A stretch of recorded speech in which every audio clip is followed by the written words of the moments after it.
जय माता दी दोस्तों, welcome back to my channel tarot 2.0। दोस्तों आज मैं आप लोगों को बताऊंगी कि वृश्चिक यानी स्कॉर्पियंस की लव लाइफ 11 से लेके 21 मार्च तक कैसी रहने वाली है। तो चलिए दोस्तों स्टार्ट करते हैं। यूनिवर्स प्लीज़ मुझे बताइए कि स्कॉर्पियंस के पार्टनर की फीलिंग्स 11 से लेके 21 मार्च तक स्कॉर्पियंस के लिए कैसी रहने वाली हैं। Okay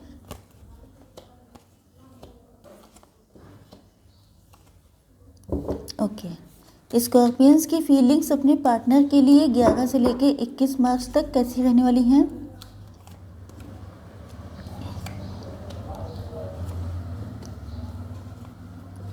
bottom of the deck है 6 ऑफ वैंड्स। ओके यस, देखिए पहली चीज़ तो ये है, या तो आप लोग टैरो रीडर बन चुके। जस्ट अ मिनट, पहले आपके पार्टनर के साइन बता दूं। आपके पार्टनर के sign Cancer, Scorpio, Pisces, Libra, Gemini, Aquarius and बस इतने ही साइन है। Aries, Leo, Sagittarius. ओके देखिए जो साइन मिस हैं यहाँ पर वो भी उनकी भी एनर्जी हो सकती है। ओके तो यस, मेन चीज़ ये होता है कि आप लोगों की रीडिंग कितनी मैच कर रही है।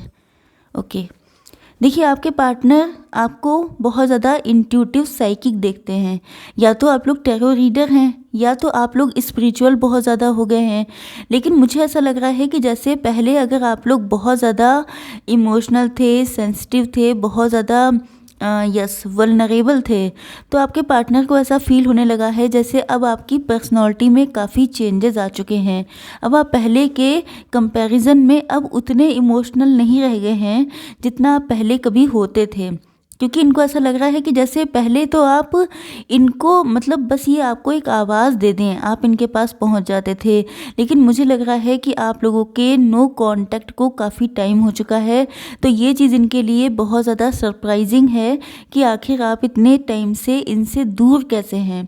क्योंकि हो सकता है कि पहले आप इनको लेके बहुत ज़्यादा पजेसिव हों, पहले आप इनसे बहुत ज़्यादा कॉल या टेक्स्ट करते हों, लेकिन अब ऐसा लगता है जैसे आप लोग अपने ही धुन में हैं, अपने ही मस्ती में हैं, अपने ही कंफर्ट जोन में हैं। मतलब अब आपको कोई फ़र्क नहीं पड़ता है कि आपके पार्टनर आएँ या ना आएँ। अब हो सकता है कि आपके दिल में ये डिज़ायर हो लेकिन आप ऐसा शो नहीं करते हैं। तो इनको ये भी लग रहा है कि अब आपकी पर्सनालिटी बहुत ज़्यादा मिस्टीरियस हो चुकी है। पहले आप लोग बिल्कुल ओपन बुक की तरह थे, लेकिन अब आप लोगों ने अपने इमोशंस को शो करना बिल्कुल बंद कर दिया है, जिसकी वजह से थोड़ा सा ये डर भी रहे हैं क्योंकि इनको लग रहा है कि पता नहीं आपके दिल में कुछ बचा भी है या नहीं, क्योंकि ये रिश्ता ख़त्म हो चुका है। नो डाउट ये आपके डिवोर्स पार्टनर हो सकते हैं या आप लोगों ने अपने पार्टनर से मूव ऑन किया है। इन्होंने आपसे चीटिंग की हो सकती है। देखिए दो सिचुएशन होती हैं, या तो इन्होंने चीटिंग की है, चीटिंग इन द सेंस कि कोई सच्चाई छुपाई है, कोई झूठ बोला है, या ये भी हो सकता है कि इन्होंने आपसे अपनी फीलिंग्स को कभी एक्सप्रेस नहीं किया। अब देखिए फीलिंग्स एक्सप्रेस ना करने का मतलब ये भी होता है कि आपको पता था कि आपके पार्टनर के मन में क्या चलता है आपको लेकर, लेकिन आप शायद वेट करते रहे एंड इन्होंने कभी एक्सप्रेस किया ही नहीं। तो मुझे लग रहा है कि अब आपके पार्टनर आपको अपने ट्रू लव का विश्वास दिलाना चाहते हैं, क्योंकि ये जो हैं जानते हैं इस बात को कि आपका लव एंजेलिक है। देखिए आप देख सकते हैं यहाँ पर दो फीमेल हैं एंड दोनों की ड्रेस वाइट है। इसका मतलब ये है कि आप लोग बहुत ज़्यादा प्योर हैं। आपकी प्योरिटी का आइडिया इनको हो चुका है एंड इनको ये भी पता है कि आपके जितना प्योर हार्टेड पर्सन मिलना इनको दोबारा बहुत मुश्किल है, क्योंकि इन्होंने सर्च कर लिया है, इन्होंने आइडिया लगा लिया है कि लोग कैसे होते हैं एंड इनका पार्टनर कितना ज़्यादा डिवोटी है इनके लिए। लेकिन दिक्कत यह है कि आपने तो पहले इनके साथ बहुत किया है, अब इनकी बारी है। तो ये आपके साथ इक्वल गिव एंड टेक करना चाहते हैं, क्योंकि ये जानते हैं कि इनसे गलती हुई है, जिसकी वजह से ये आपको अपने ट्रू लव को शो करना चाहते हैं।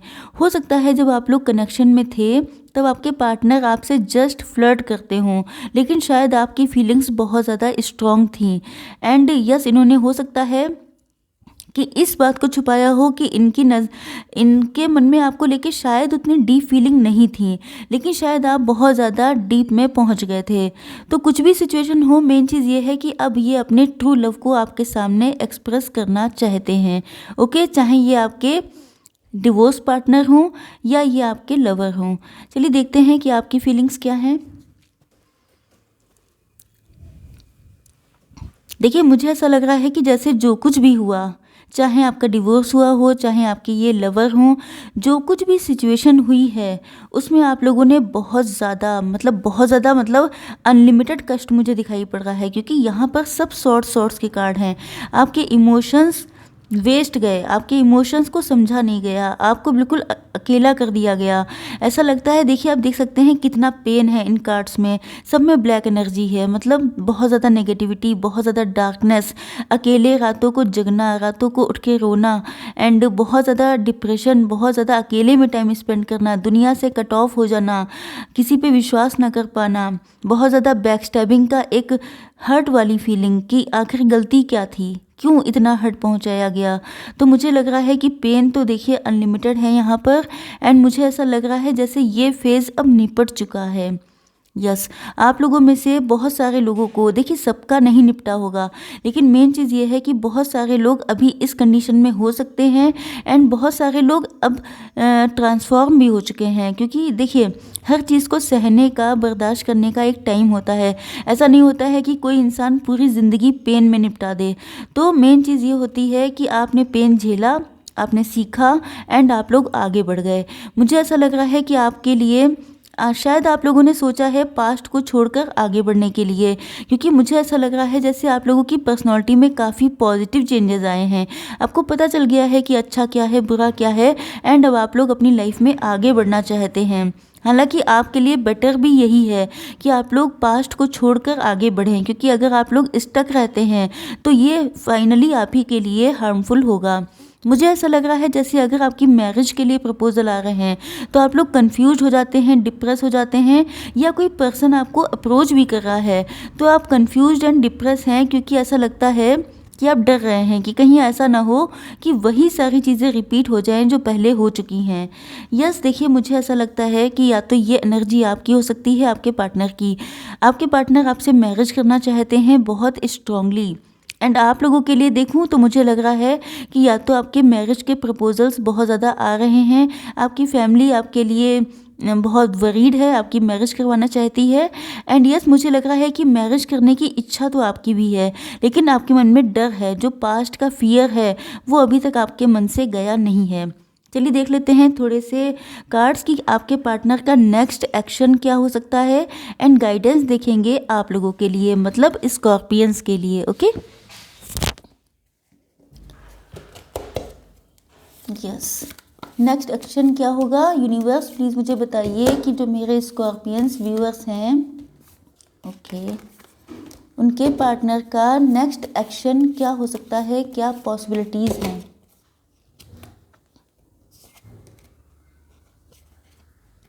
माय गॉड, कार्ड्स बहुत ज़्यादा टाइम लगा देते हैं। ओके, गाइडेंस देखेंगे स्कॉर्पियंस के लिए कि आपको क्या करना चाहिए, क्या सही है आपके लिए। Okay, one more card. Okay, चलिए 2 निकल आए हैं, वैसे भी कार्ड्स अपने अकॉर्डिंग निकलते हैं। चलिए देखिए, पहला कार्ड आ चुका है फूल का। इसका मतलब ये है कि आपके पार्टनर जो हैं अब रिस्क लेने के लिए तैयार हैं। इनको पता चल चुका है आपकी सच्चाई का, इनको जो आपका मिस्टीरियस नेचर है ये भी परेशान कर रहा है, एंड इनको लग रहा है कि अगर इन्होंने कोई रिस्क नहीं लिया या कोई स्टेप नहीं लिया तो आप शायद इनसे हमेशा हमेशा के लिए दूर हो जाएंगे। तो मुझे लग रहा है कि एक ट्राई तो ये करके देखेंगे, अब भले ही इनकी किस्मत, लेकिन मुझे लग रहा है कि ये जो हैं चाहे जितना बड़ा रिस्क हो लेकिन आपके पास आकर एक बार एटलीस्ट ट्राई तो करेंगे। हारमनी आ चुकी है, इसका मतलब ये है कि आपके पार्टनर अपनी लाइफ में हारमनी क्रिएट करना चाहते हैं। इनको पता है कि आपके साथ जो इनको हैप्पीनेस फील होती है, जो आपके साथ इनको फीलिंग आती है, वो इनको कहीं और से कभी फील हुआ ही नहीं। शायद इसी वजह से ये आप ही के साथ अपनी लाइफ को स्टार्ट करना चाहते हैं, क्योंकि इनको पता है कि you are the one. Okay, next है अंडरस्टैंडिंग। यस, देखिए फूल का कार्ड यू कैन सी यहाँ पे 2 बार आया है। इसका मतलब ये है कि रिस्क लेने के चांसेस बहुत ज़्यादा हैं, मतलब आपके पास आने के लिए बहुत ज़्यादा चांसेस हैं। अब ये आप लोगों के डिवाइन टाइम पर डिपेंड करता है कि आपके पार्टनर कब तक आएंगे, लेकिन चांसेस बहुत हाई हो रहे हैं। मुझे बहुत ज़्यादा इंट्यूशन मिल रही है कि कई सारे लोगों के पार्टनर को आना चाहिए। यस, ये पेज ऑफ कप्स का कार्ड है। देखिए अंडरस्टैंडिंग आ गया। इसका मतलब ये है कि आपके पार्टनर का जो अंडरस्टैंडिंग का लेवल है वो बढ़ रहा है। बहुत सारी चीज़ें यूनिवर्स इनको समझा रहे हैं, कहीं ना कहीं कोई ना कोई साइन इनको मिल रहा है, कुछ ना कुछ ऐसा इनको दिख रहा है, या तो अपने फ्रेंड सर्कल में या अपने रिलेटिव्स में इनको समझ में आ रहा है कि रिलेशनशिप का रियल मीनिंग क्या होता है and equal give and take करना कितना ज़्यादा इम्पॉर्टेंट है। यस, ट्रस्ट का कार्ड आ चुका है। Just a minute. Death. Yes, देखिए इनको पता चल गया है कि आप लोगों के रिलेशनशिप में ट्रस्ट कितना इम्पोर्टेंट है। हो सकता है कि इनको बहुत सारी चीज़ों पे ट्रस्ट ना हो सकता है कि ये रिलेशनशिप ट्रस्ट की कमी की वजह से ही ब्रेक हुआ था।